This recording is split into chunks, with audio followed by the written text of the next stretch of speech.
This week, we painstakingly tear ourselves away from Final Fantasy Dissidia Opera Omnia long enough to give you a half-ass show. Also, Harrison Ford explains it all. We have a dream, we have an agenda, and we clearly just want to watch the world burn in a blazing ball of anarcho-nerd culture. Thale que be luchta o.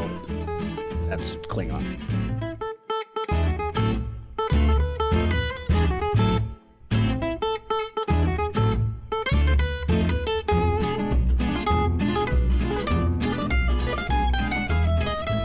Greetings and salutations, I'm your host, Chuck Mullins. I'm Jack Mullins.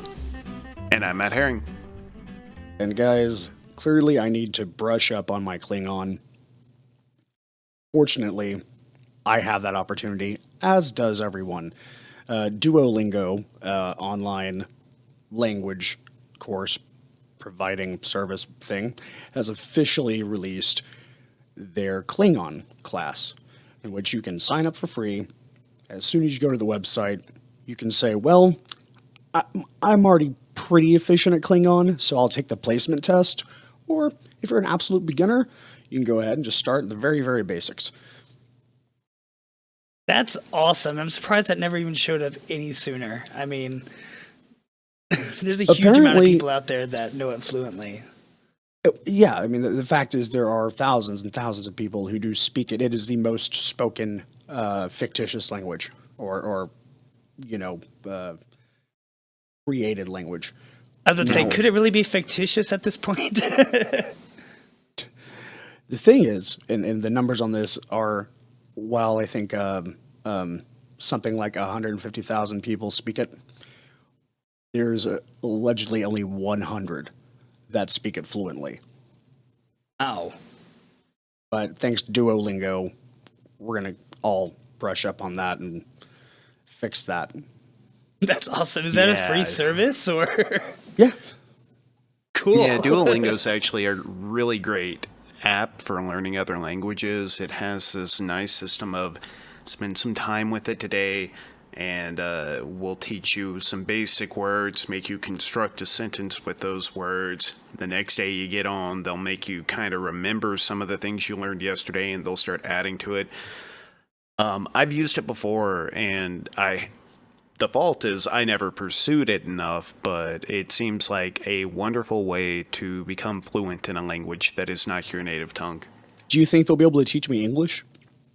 I think it will be able to teach you American English. Just as good. Speaking of, we had a passing today, or this week, March 14th, is that correct, by Stephen Hawking? And that is a terrible loss for all of us. I think it's very easy to understate what he did, and it's very easy to ignore how great of a mind he was by just pointing out his disability. And so I don't want to do that. I also know that I'm not qualified, and I don't have the experience to properly convey how much he meant to the scientific community. What I will say we're clearly not an authority in the realm of physics, and we don't really have the right to try to eulogize here. But it must be said. It must be addressed. We should talk about it. But what I do want to appreciate from at least the hosts of this show perspective is what made him such a great scientist, and that was the fact that he was willing to make mistakes, and he was okay with making those mistakes the right way. He frequently would make bets with other scientists saying, no, you're wrong, and I'll make a bet with you. And then maybe it took years, but he would do the research and come back and eventually say, I was wrong. You won this bet. And then he'd push it farther. Using his new understanding in the subject, he would push the research in that field until it became something that we could build upon. And I guess that has been my problem with not giving him the respect he is due in terms of reading his works.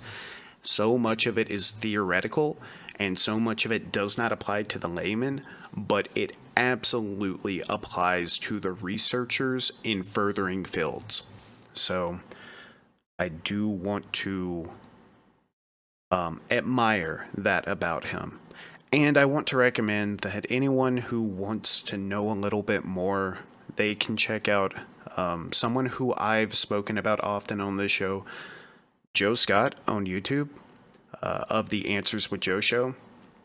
He did a great video called Stephen Hawking's 5 Biggest Contributions to Science. Joe Scott does a wonderful job breaking things down to the layman, and that is a great place to start if you're interested in getting into Stephen Hawking's work or understanding why his contributions matter. The last thing I would say is evidently he did release a research paper 2 weeks before his death at 76 that was supposed to be groundbreaking. There were other physicists that had maybe co-authored or peer-reviewed it before publishing this paper that said this was probably going to be the one where he actually won the Nobel Peace Prize. He's been nominated many times. I don't believe he's actually won one before. So right up until his death, a man who was diagnosed with ALS,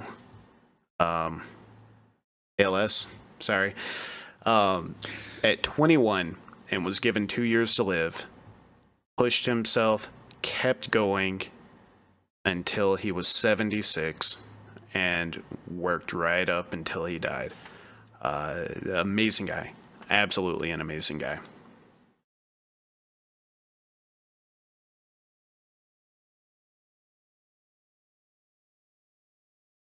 I do believe we're having some technical difficulties. Are we?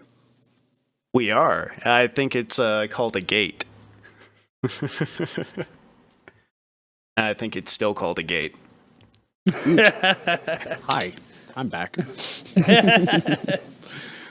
My apologies. Those listening, clearly my voice is shot, and I probably sound very awful. I am recovering from St. Patrick's Day. Poorly, apparently. So I do not understand how or why this is a thing, but the thing exists, and it is Twitch live streaming or broadcasting, all 856 episodes of Mr. Rogers starting this weekend.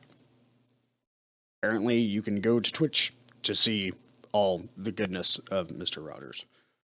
This is the 50th anniversary of the show, and today would be Fred Rogers' 90th birthday. So that's how they're celebrating it. I think it's kind of cool. I mean, like, I think it's awesome. Yeah. Evidently, this isn't the first time either. I believe a year ago, PBS and Twitch got together and they did this same thing as a fundraiser for PBS. Oh. This time, it won't be a fundraiser, but PBS will, on their site, be holding a call to action to gather money. So it's going to be a little bit different, but that's great. I like to see things like this happening. Some things we don't want to see happen, and maybe I'm being presumptuous in speaking for my co-host here. I could be wrong, but I think about none of us are excited for Indiana Jones 5. Yeah, it shouldn't happen. Again, I mean, like we spoke before, it was just kind of the only way Harrison Ford would do the new Star Wars at the time was if he got rights, or if he got to do another Indiana Jones, which is Harrison Ford's baby. So to have it, just doesn't know when to stop, I guess. I'm sorry, Harrison Ford, but I don't think anyone really cares. There's only enough giant rolling boulders. I mean, there are obviously a lot of fans out there. I know. It's just not my thing. Chuck, I believe I interrupted you. Go ahead. Oh, no, you're fine. I am impressed. I have to say, I am very impressed by Spielberg's a busy man.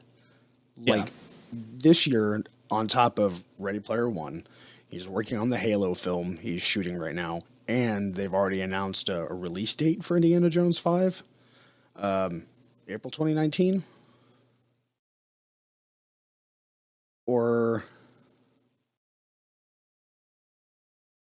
oh no, July 10th, 2020. But they've announced the release date for Indiana Jones 5.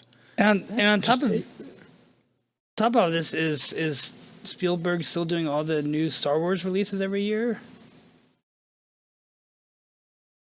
Jack. No. No, that's not Spielberg. Jack? You've heard It me. is Lucas, and I know, it's Disney bought it. Okay. So apparently they had a real hard time and spent several years working with Disney and everyone trying to get rights to use some Star Wars in Ready Player One. Yeah. And they unfortunately weren't able to secure those rights at all. They tried. Oh, really? Couldn't. They also couldn't get the rights to Ultraman, who was a very central character in Ready Player One.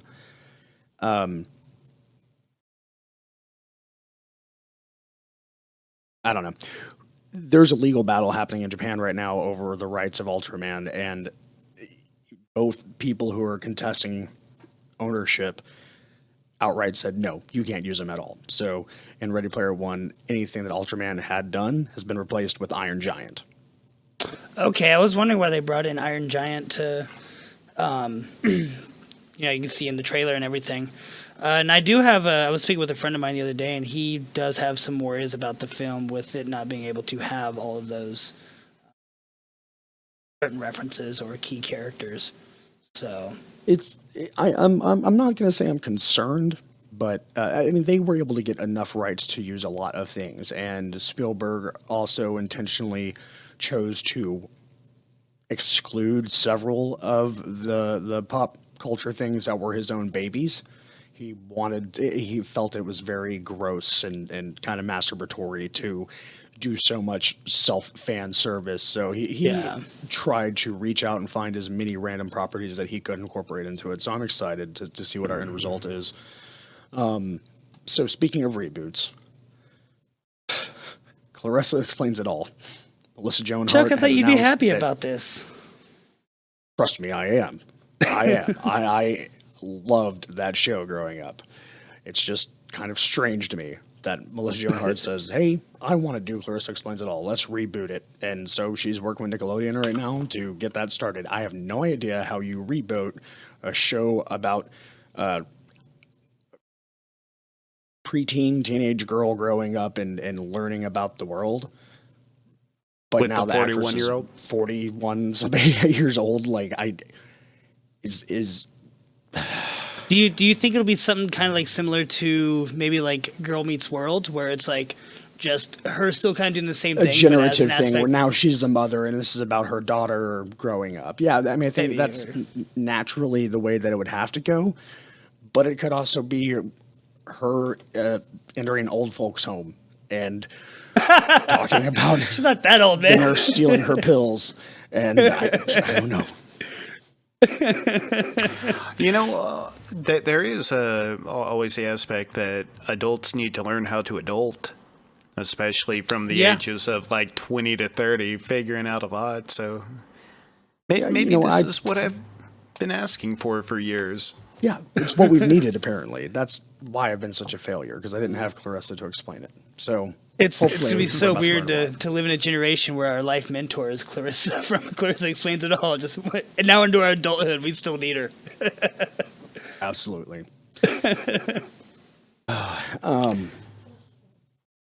So, clones, ponies, clonies. I don't know why. We've decided to utilize the ability to clone specifically for Polo. Matt, can you take over? This is a very Interesting subject. Jack, what do you think of when you think of cloning? Well, making copies of living things. Sorry, everything just went off on my desk all at once, and I got frustrated, so I threw my phone.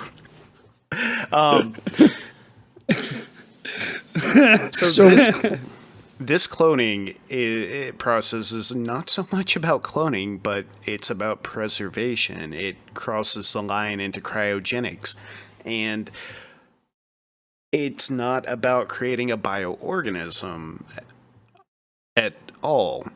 In fact, it perfectly preserves the information in a brain, but it also plasticizes that brain.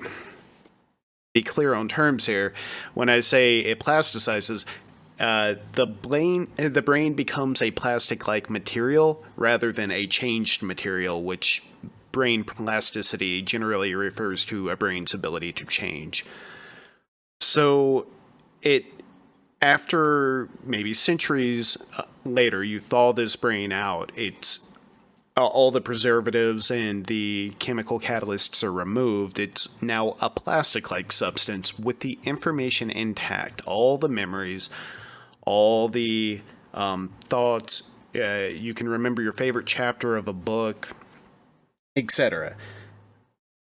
It's literally creating a snapshot of the brain. It's storing that data permanently. Yes, and the brain, the article and the researchers specifically say this is unlikely to be used for a digital copy of a brain or uploading the information of the brain into any kind of digital machine for revival. Right. That may not even be possible. This is for research purposes only. And here's where it gets dark. They encourage this method to be used on a euthanized terminal patient who is nowhere near dying and no damage has been done to their brain yet. Yeah, it is a very Jack's dark face right now. Thing to have to address, but we need to expand our research in this field and how to do it without actually having a willing subject. But you're literally signing up for it by saying, yeah, go ahead, end me, and reboot me later. But that's not even an option. If we take a snapshot of the brain, and again, as you mentioned earlier, turn it into a plastic, useless thing upon revival. I gotta give props. Huh?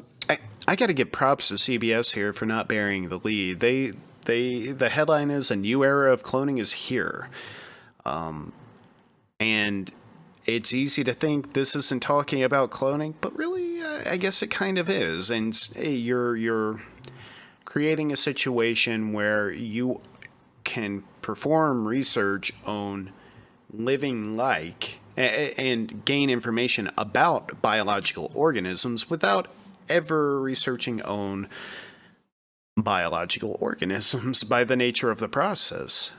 So instead of the idea that we would clone ourselves and harvest them medically and for research purposes, which is one of the ideas of cloning, we're changing that era into something a little bit different. It definitely caught my attention and made me want to read through there. So. It's interesting that we are experimenting with it. The potential for us to preserve someone's consciousness forever, it's something on the horizon. You know, I think within the next 100 years we will establish a way of preserving someone and being able to recreate them digitally or via cyborgs or what have you. But right now we're at such an infantile stage, we're literally going to be very destructive, very it's a creepy mad science right now is where we're at. And I don't know. It's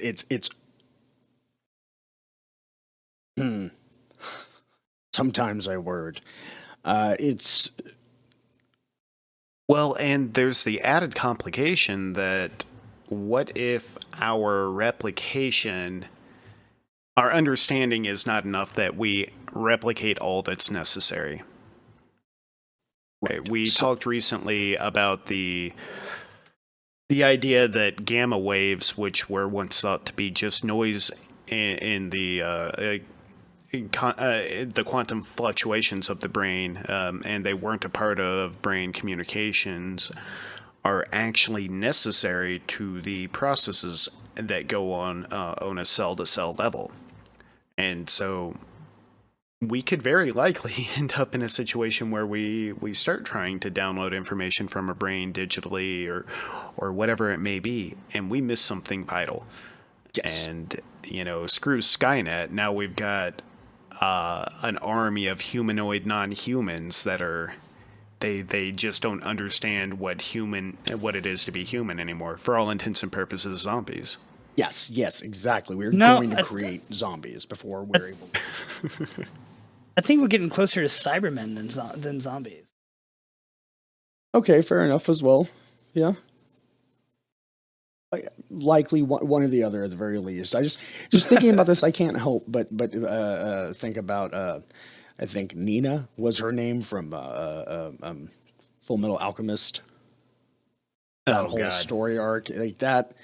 We're literally You would. playing around there. That's about where we're at, and it is going to be a gruesome experiment that we are Now, Jack, embarking on. Jack, did you say Cybermen as in Doctor Who, or Cybermen as in Alpha 5?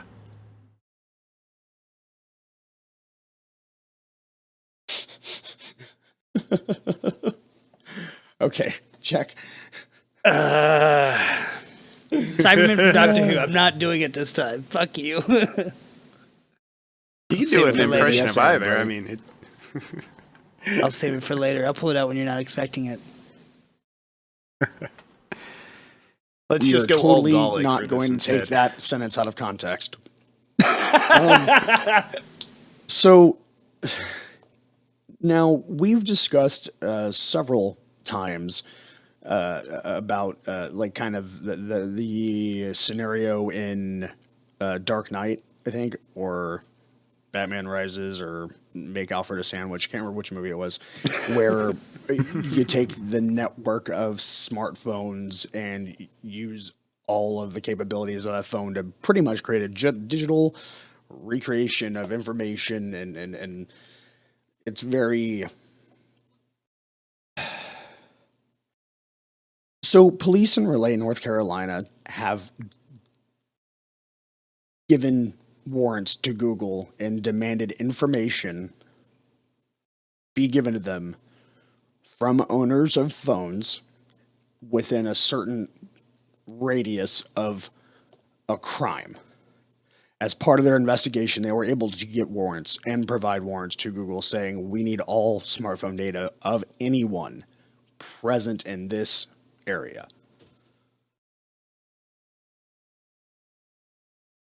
Right. Wait. I'm so sorry. Upon closer inspection, I really screwed up on the cloning conversation earlier. Oh, it's fine. We're moving on. I was talking about an article down the list. I'm like, why did we skip topics here? Turns out, somehow I clicked 2 links at once and started reading from the wrong page. I was just rolling with it.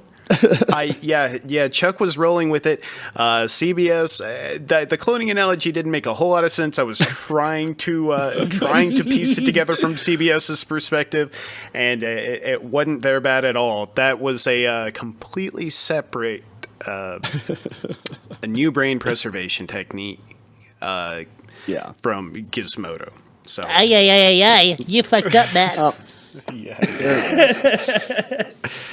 That slow burn, it was worth it. Yep. So now this is clearly a violation of privacy, but it's also probably one of the most effective ways of figuring out what really occurred at that place at that time. Is this something that we should, going forward, expect and encourage this practice? Or is this just an egregious violation of every human being's rights? I'm a little bit torn about it, to be honest, because I mean, I definitely wouldn't want something like that, happening to me. I do feel like it's a huge violation of my rights and my privacy. But given, as an example, a situation that's going on here in Austin right now, we've had multiple bombings. Some via packages. Now the one that just happened yesterday, I think, was via a tripwire and going across the road.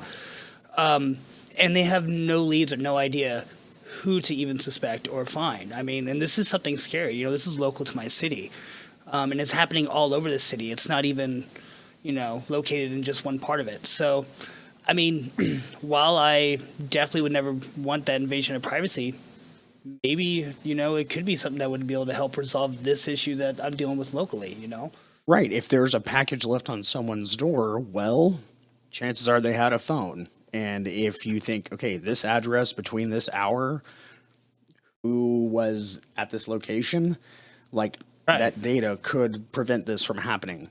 So it could save lives, prevent, loss. Let's clarify something real quick. Generally speaking, I'm not sure what the holdup is, but those are acts of terrorism, which would already be, you'd be allowed to violate even constitutional rights under. I'm not sure how that plays into this, which is the idea that a hit and run is committed, or even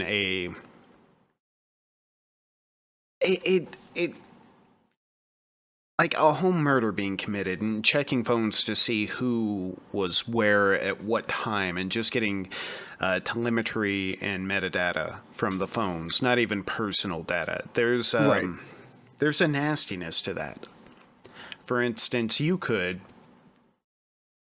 picture a corrupt police officer that doesn't like someone on the opposite side of the political aisle, say a U.S. representative or something along those lines.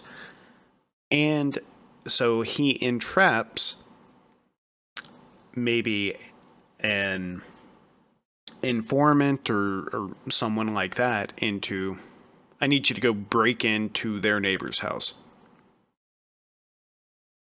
And by doing that, the police, that representative would be within the range, would be able to request data on that user, find out where he was at a certain time.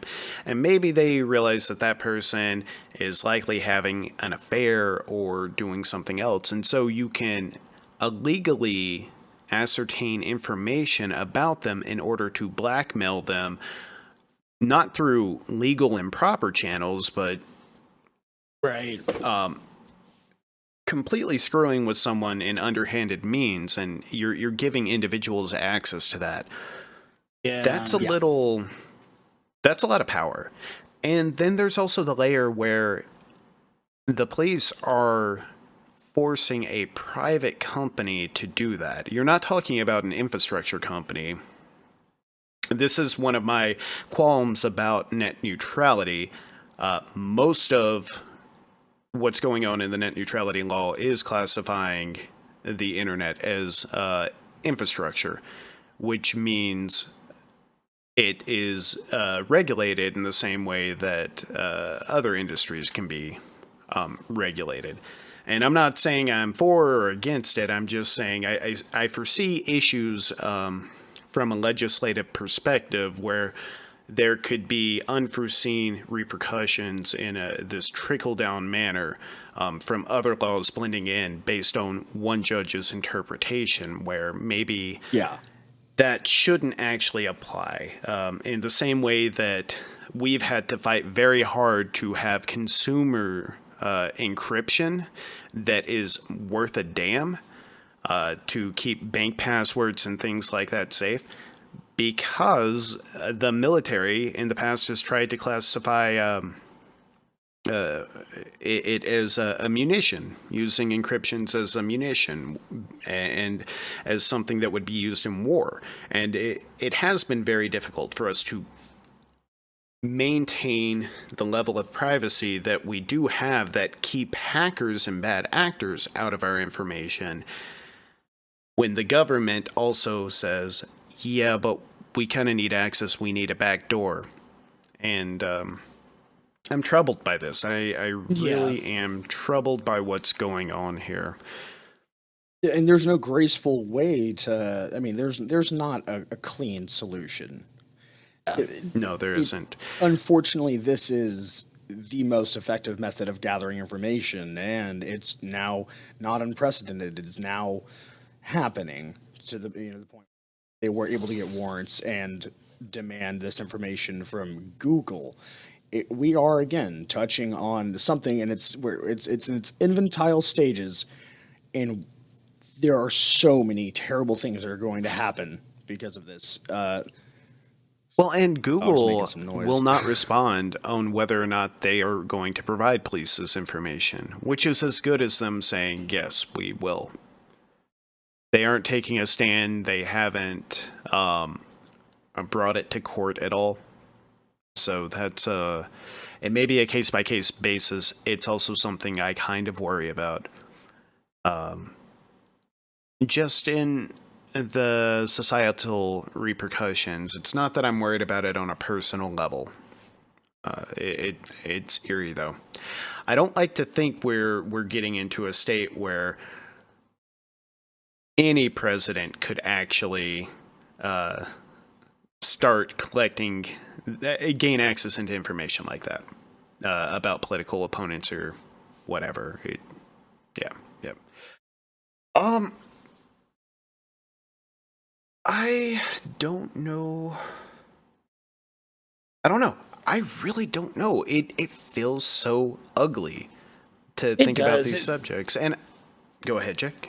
No, I'm just saying, as you said before, it is an absolutely eerie thing, and it's just, it's no matter which way it's done, it's going to be unsettling, but it's unavoidable at this point. Seems like it.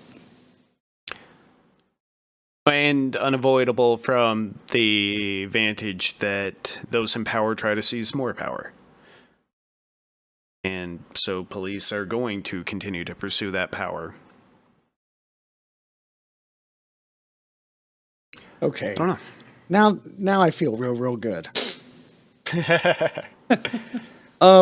Gents, let's play a quick game. You guys ready? Your game. Yes, sir. So is your I am face. very ready. All right. Matt, Goku from DBZ is based on the Chinese god Sun Wukong.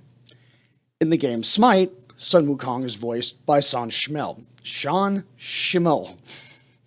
the voice actor who portrays Goku. False. True. Jack. I didn't even know that. Wow. Okay. Yeah. I didn't know it was the same voice actor. And he's been, the American voice actor. Right. Because I knew Goku was based off Sun Wukong. But he's been Goku for the last 17 years. Yeah. He's also doing the voice acting for Sun Wukong. That's really cool. Yeah. And they gave Hunbats the Goku fucking skin. What the hell is that? Mm-hmm. I know, right? It's so wrong. I didn't realize Sun Wukong was also the Monkey King. Yeah. You jerk. Yep. The Pokemon Company threatened to sue a research center as the gene that's considered to be the master switch for cancer was named Pokemon. False. They didn't try to sue him for it. False, they didn't try to? Yeah. No, they literally threatened legal action. Oh, because shit. it was giving Pokemon a bad name because it was like a cause for cancer. It has since been renamed ZBTB7. I had heard about that. I just never heard about the lawsuit part of it. Interesting. Matt, Yes, sir. In Diablo 1, when you enter the final dungeon, Diablo himself comes out and says some gibberish. If you've reversed this audio clip, he's clearly saying, eat your vegetables and brush after every meal.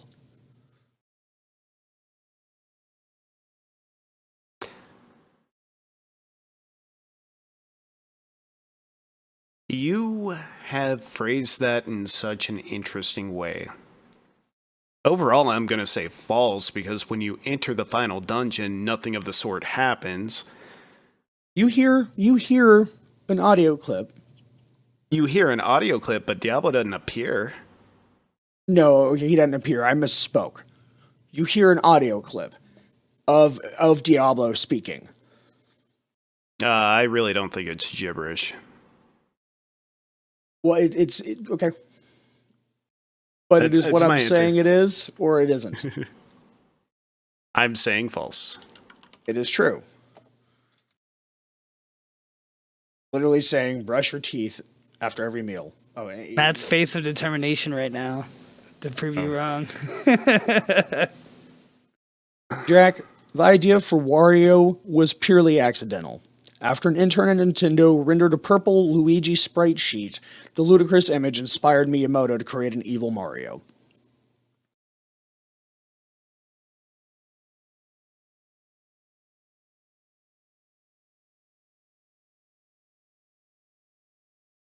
True.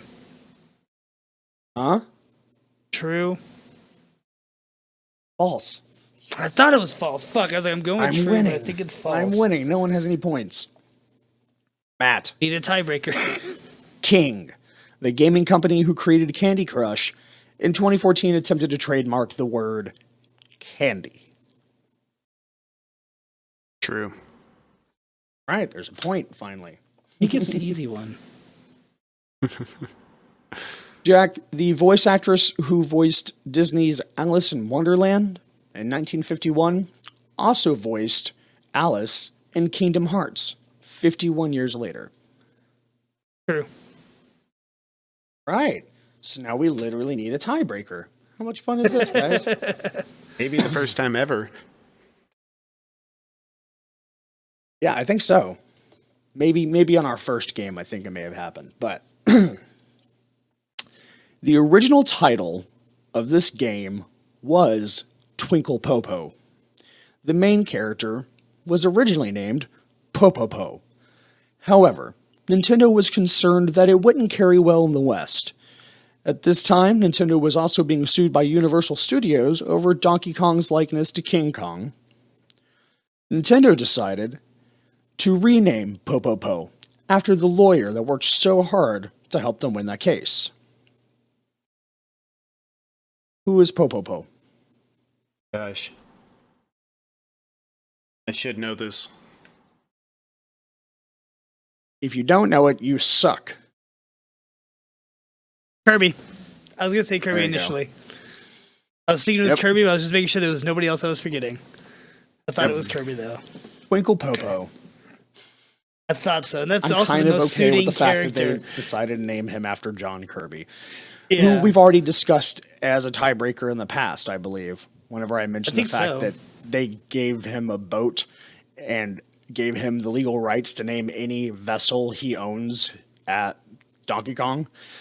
Yep. As part of and that is one well-compensated lawyer, I'm just saying. He gets to be the pink sucking monster ball ghost looking thing and gets Donkey Kong boats. I mean, Donkey Kong boats. That sounds like a dream. so let's talk about wins. I want to just keep talking about Final Fantasy Dissidia Opera Omnia, but I think I won't for a moment. It is literally an amazing game. I'm so shocked that this is the first mobile game that I truly feel is on par with any console entry. Like it has so much meat on them bones. It is a very well created game. So that being said, I got to never mind. Sometimes that word. I recommend Terror and Resonance. It's an 11 episode anime that is very, very. I don't know how to say anything about it without it being spoilery, so I'm not going to spoil anything. I'm just going to say, if you like modern day.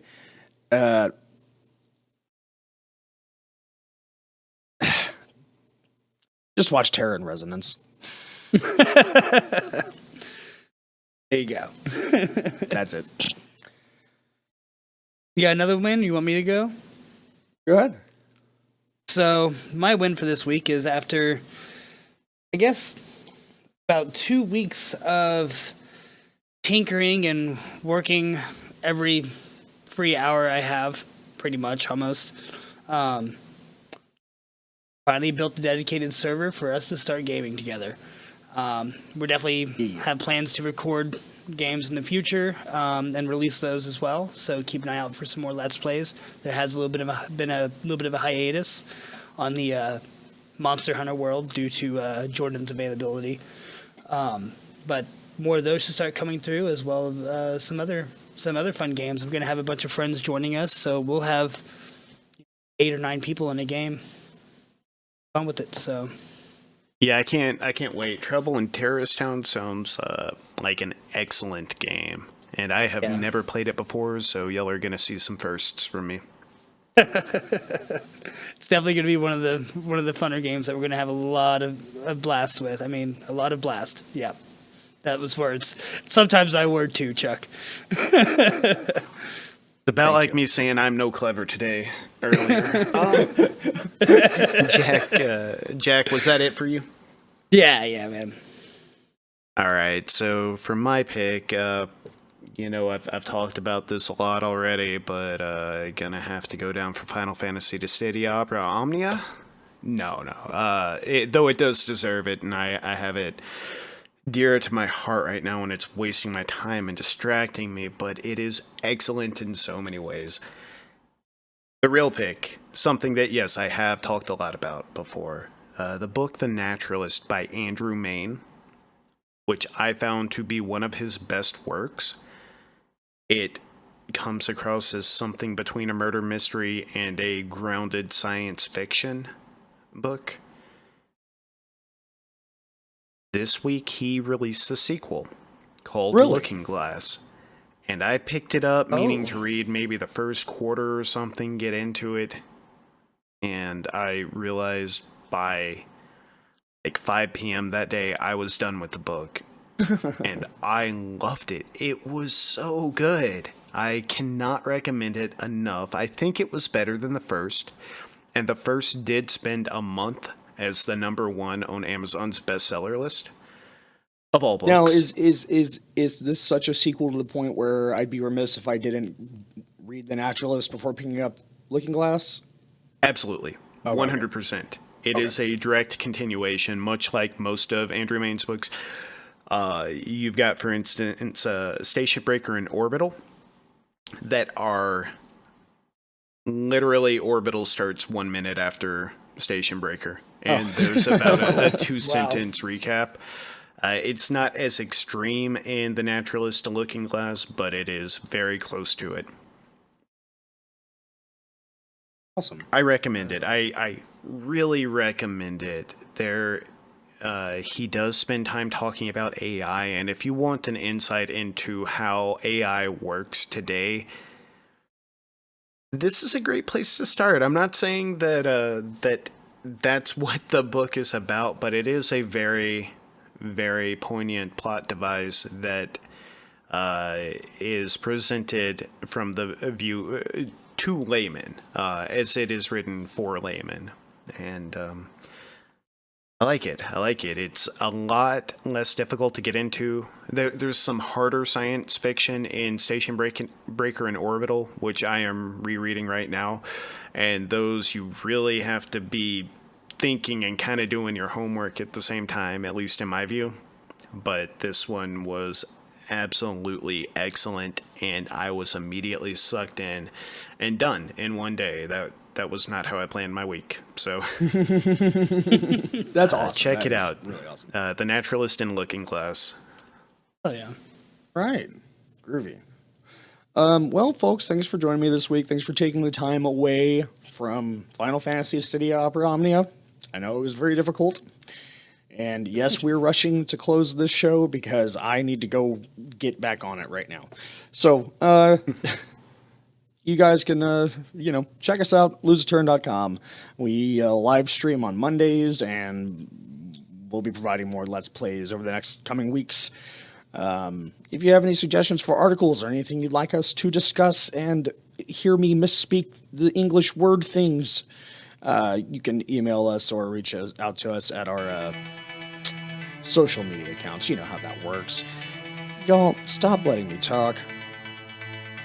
Thanks for listening. Ryan Reynolds for something, right? Ryan Reynolds for the next character in Final Fantasy Dissidia Opera Omnia. God, that's a hell of a name. How do I keep getting it out all right? Thank you, guys. Take care.